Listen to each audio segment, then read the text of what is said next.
paz seja convosco. Você pode tomar o teu lugar, em nome de Jesus. Nós cremos, ó Deus, na tua promessa, Pai.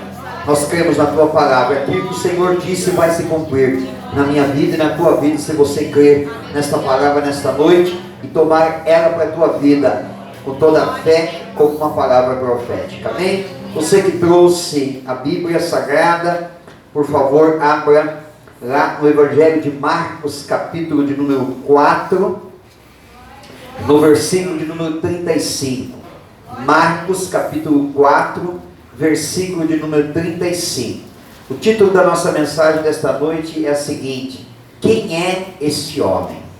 Amém? Quem é este homem? Glória a Deus, aleluia. Santo é o nome do Senhor. Amém? Vou ler o texto. Todos acharam? Todos encontraram? Então vamos lá. Naquele dia, sendo já tarde, disse-lhe Jesus: passemos para outra margem. E eles, despedindo a multidão, o levaram assim como estava no barco. E outros barcos o seguiam. Ora, levantou-se grande temporal de vento, e as ondas se arremessavam contra o barco, de modo que o mesmo já estava a encher-se de água. E Jesus estava na polpa, dormindo sobre o travesseiro.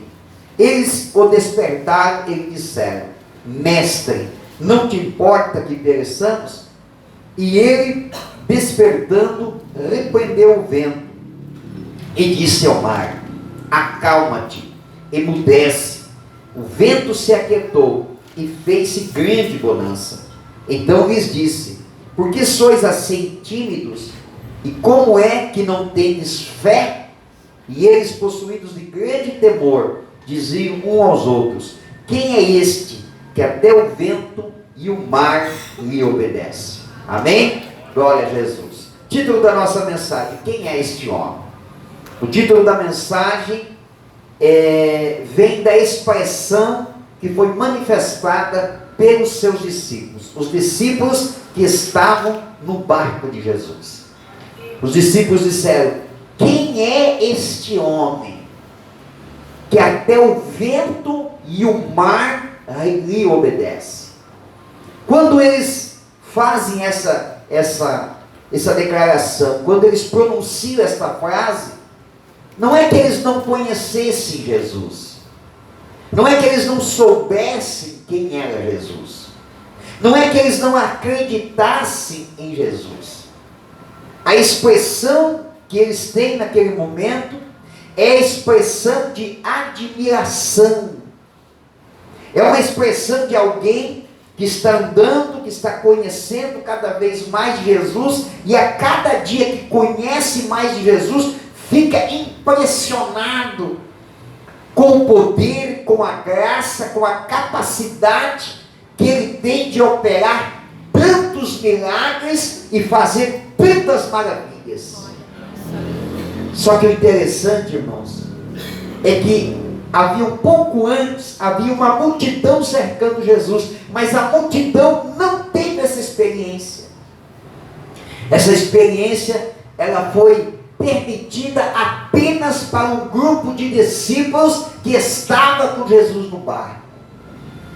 E estar no barco de Jesus, irmãos, não significa ausência de tempestade. Estar no barco de Jesus não significa ausência de lutas, de problemas, de adversidades. Não significa que você está imune de qualquer tipo de levante contra a tua vida. Estar no barco de Jesus significa conhecer de Jesus de uma forma que muitas pessoas não terão a oportunidade de conhecê-lo.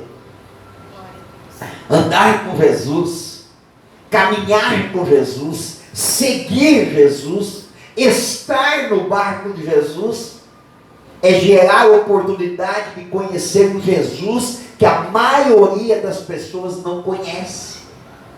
A multidão tinha experimentado alguns milagres, as multidões tinham experimentado algumas manifestações, o poder de Deus, mas a expressão dos discípulos é uma expressão muito forte. Eles dizem assim: mas quem é este homem que até o vento e a tempestade lhe obedecem. Essa experiência a multidão não teve.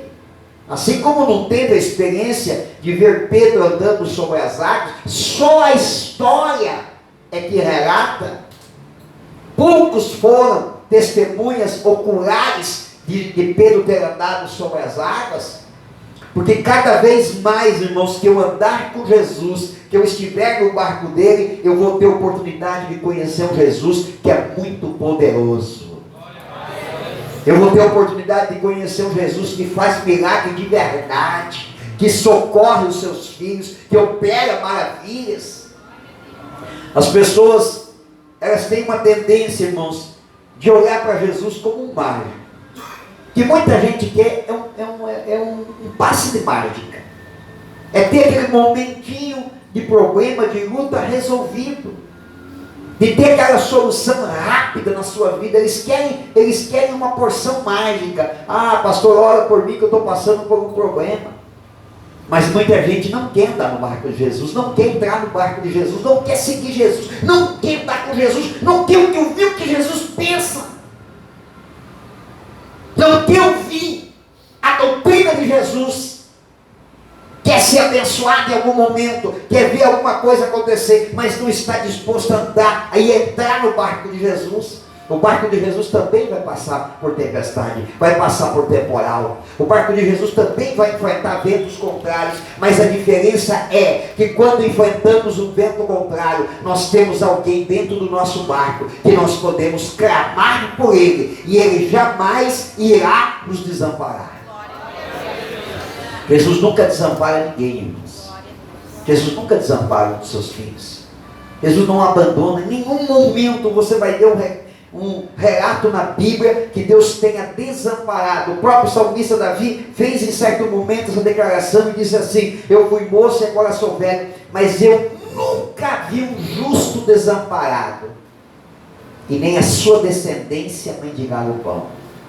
Quando nós ouvimos essa expressão, um justo, muita gente interpreta como alguém que trilha o seu caminho sozinho, fazendo tudo certo. Na verdade, quando a Bíblia usa essa expressão, ela está comparando com aquele texto bíblico do Novo Testamento que diz: buscai o reino de Deus e a sua justiça em primeiro lugar. Resumindo na mensagem de hoje, entre no barco de Jesus. É isso que é ser uma pessoa justa. É entrar no barco de Jesus, é andar com Jesus, é caminhar com Ele, é seguir a Ele, é estar com Ele em todos os momentos, não ser apenas um crente ou um cristão de final de semana, mas um crente genuíno, de verdade, aquele que se esforça para andar com Jesus de verdade, aquele que resiste à tentação, aquele que resiste às investidas do diabo, tentando te afastar da presença de Deus, mas permanece firme e diz assim: não, eu não saio do barco de Jesus, porque eu sei que um dia a tempestade vai chegar, e se eu estiver no barco de Jesus, eu sei que eu vou poder clamar por Ele, e Ele vai me socorrer. Todos nós podemos enfrentar um dia difícil, todos nós, não sabemos quando vem, não sabemos a que momento chega, não sabemos com que intensidade esse problema e essa luta pode bater na porta da nossa casa. Não desejamos, não buscamos, mas precisamos estar sempre preparados espiritualmente, porque a qualquer momento uma tempestade pode surgir no nosso caminho. E aí, se eu não estiver no barco de Jesus, para quem eu vou pedir socorro? A quem eu vou clamar se eu não estiver no barco de Jesus? Às vezes algumas pessoas nos procuram, pedem oração, às vezes mandam uma mensagem, às vezes tentam nos contatar através das redes sociais, pedindo: pastor, eu sei que o senhor é um homem de oração, eu sei que Deus sempre ouve, responde as suas orações, por favor, ora por mim, ou ora por um familiar.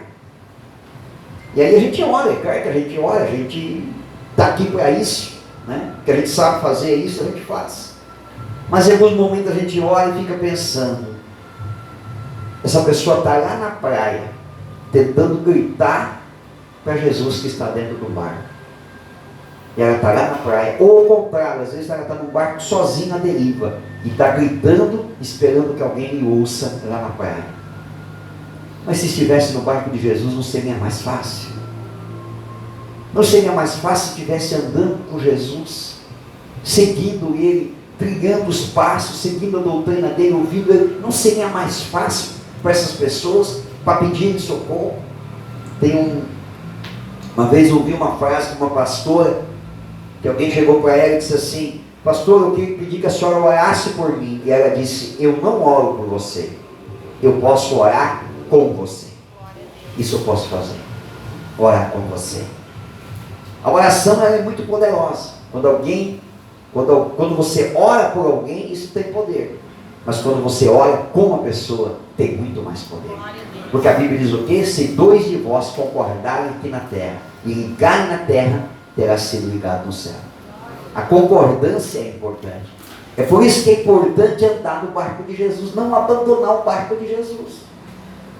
Pastor, é fácil? Às vezes não é fácil, mas às vezes é difícil. Jesus às vezes nos leva para alguns lugares complicados. Jesus testa, Jesus prova a nossa fé. Você vê que quando os discípulos chamaram Jesus, qual foi a expressão dele? A expressão dele foi o seguinte: gente, vocês estão andando comigo, por que vocês são tímidos? Por que vocês não usam a fé? O que Jesus está passando com essa mensagem? Está dizendo assim: ó, vocês estão andando comigo, então vocês também têm essa autoridade. Quando a gente anda com Jesus, a gente tem autoridade, irmãos. Se você está andando com Jesus, se você está no barco de Jesus, não deixe o inimigo te afrontar, não deixe os problemas se levantarem contra você, não deixe a tempestade te afundar. Tenha fé, se imponha, deixe a timidez de lado, se posicione espiritualmente, diga: não, eu estou no barco de Jesus e eu tenho autoridade para repreender este problema. Vocês sabem, irmãos, que quando eu oro, eu faço a minha lista de oração, como todo mundo faz. Aquela lista de oração, de falar para Deus. Em alguns momentos eu acho que é até meio repetitivo e até meio vão, diz a Bíblia. A gente fica lá remoendo às vezes uma situação, pedindo, clamando, rogando ao Senhor por algo. Como todo mundo faz, como a gente aprendeu a fazer. Mas em um momento da minha oração eu gosto de até ficar em pé. E eu gosto de me posicionar espiritualmente. E dizer: não, eu estou caminhando com Jesus. Eu sou o Filho de Deus. Deus me deu unção. Deus me deu autoridade. Então eu quero declarar isso em nome de Jesus. Então eu delego, eu determino, eu uso a palavra profética mediante da fé. E eu faço a declaração. Se é algo espiritual, eu repreendo. Se é uma porta que é para se abrir, eu declaro em nome de Jesus que ela vai se abrir. Com autoridade. Por quê? Porque Deus me deu essa autoridade. Não, eu não sou melhor do que ninguém. Nem eu nem você, nós não somos melhores do que ninguém. Mas estando no barco de Jesus, nós temos alguém conosco que nos garante que nós temos esta autoridade. Se você não usar essa autoridade, irmãos, você pode ver que eu acho que Jesus não é só porque ele foi acordado. Você gosta de ser acordado no meio do sono? Sim ou não? Não, ninguém gosta, né? Você está aí naquele soninho gostoso, né? Aquele sono já começando aqueles sonhos longos, né? Cada aquele sono profundo, aí de repente vem alguém e te acorda. É que nem a história do irmão que ligou para o pastor às 4 horas da manhã. Pastor, estou ligando para o senhor para pedir uma oração porque eu não estou conseguindo dormir. E o pastor disse assim: tá bom, irmão, eu vou orar por ti e por mim, porque agora nem eu não vou conseguir dormir. Você me acordou no meio do sono, né? Ninguém gosta. Então eu imagino que Jesus, de repente, ele se acordou ali, né? Poxa, eu estava dormindo, cansado. Se você ler a história antes, você vai ver quantas mensagens ele havia pregado para a multidão antes. Várias mensagens. Então é lógico, fisicamente ele estava cansado. E quando ele entra no barco, ele deita na polpa do barco e ele vai dormindo. A Bíblia diz que dormindo, um sono pesado. E quando ele é acordado, eu acredito que ele já acordou assim meio que, poxa vida, me acordaram. Mas a frase que ele usa não é por ter sido acordado. A frase que ele usa é porque, assim como eles disseram, quem é este homem? Jesus deve ter olhado para eles assim, quem é esses discípulos que ainda não têm fé? Quem é esses discípulos que ainda não aprenderam que estando no meu barco, eles têm autoridade? Irmão, se você não usar essa autoridade, a tempestade vai afundar o teu barco. Usa essa autoridade espiritual. Usa essa autoridade dentro da tua casa. Não deixe o problema se agigantar dentro do teu lar. Ah, pastor, uma enfermidade bateu na porta da minha casa. Então se posicione na porta e diga assim, você chegou, mas você vai embora. Se uma crise financeira se levantou na tua vida, tenta resolver. Tenta resolver, porque muitas das crises financeiras é culpa nossa. Não dá para culpar, todo mundo joga na conta do diabo, né? Quer que o nome do diabo vá para o SPC. Pastor, estou com um problema financeiro aqui, culpado é o diabo. Ou às vezes diz que é uma provação, Deus está me provando. Mas a gente foi lá e comprou, né, irmão? Ninguém mandou usar o cartão de crédito de forma descontrolada. Agora veio a fatura, não adianta pegar a fatura e dizer, tá amarrado em nome de Jesus. Nem você tenta resolver. Mas se o problema se agigantar tanto que você não consegue resolver, use a tua autoridade espiritual e comece a profetizar em nome de Jesus.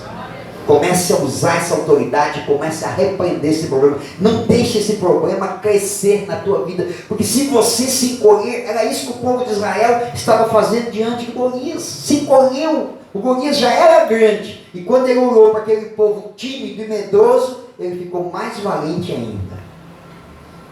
Ficou mais valente ainda. Você sabe que é assim que acontece até numa briga às vezes, né? O cara às vezes não quer brigar, não está disposto a brigar, mas se ele fizer aquela carinha de não, deixa disso, o outro que quer brigar com ele fica grandão, então tem que se posicionar. Seguinte, não estou a fim de briga, mas se tu se meter, vai ter. O cara já pensa bem.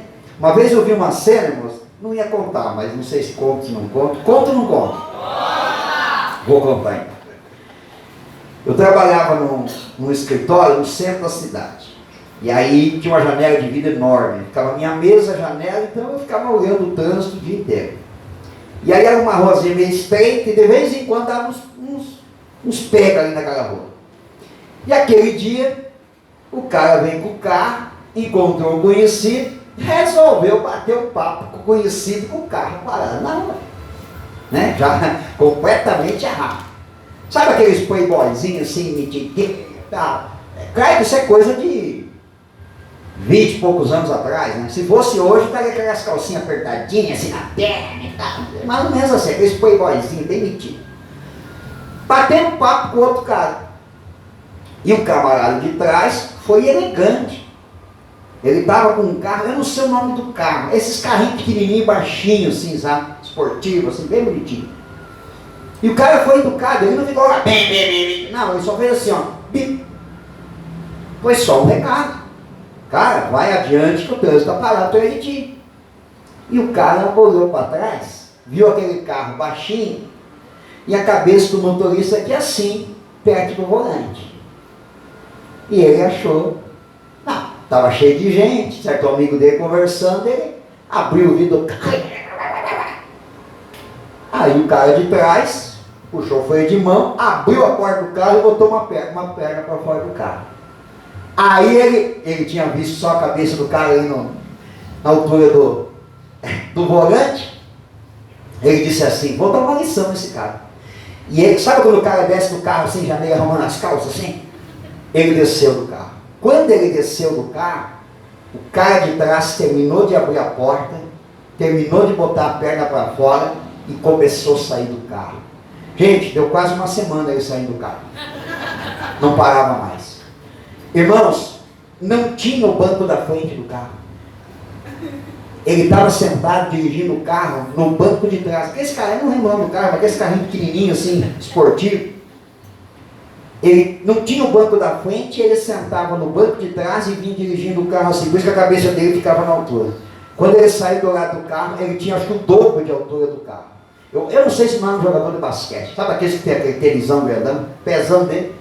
Quando ele saiu e que foi? O cara disse, foi nada não, foi nada não. Entrou para dentro do carro e ó, se mandou. E ele deu uma risada assim, o cara deu uma risada assim, voltou para dentro do carro dele. Era isso que Golias fazia com o povo de Israel. Ele se levantava diante do povo de Israel. E é isso que muitos problemas estão fazendo com muitas pessoas, intimidando elas. Tem gente já querendo ele mesmo assinar o certidão de óbito, achando que vai morrer porque uma enfermidade bateu na porta.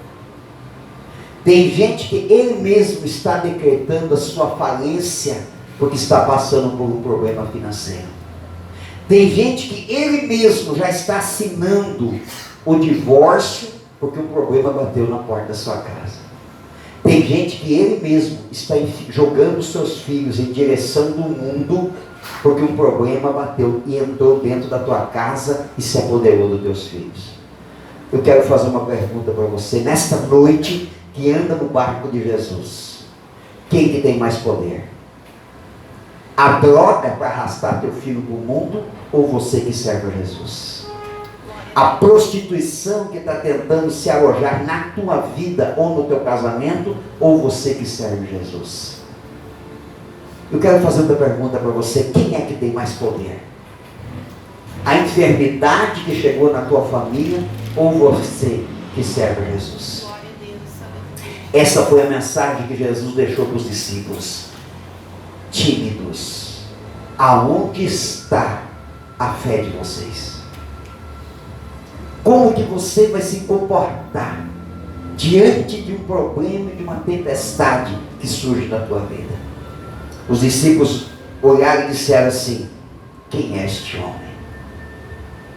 As pessoas precisam olhar para você e dizer assim: quem é este homem que nada abala a sua fé? Glória a Deus, aleluia. Quem é esta mulher que não desiste, mesmo diante de tanta tempestade?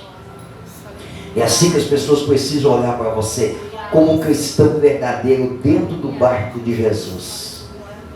A tempestade violenta do lado de fora, o barco chacoalhando. Irmãos, tem hora que a nossa vida é chacoalhada por uma tempestade, assim, é chacoalhada de uma forma tão violenta, que chorar, que diz um amigo meu, chorar porque eu já não tenho mais lágrima.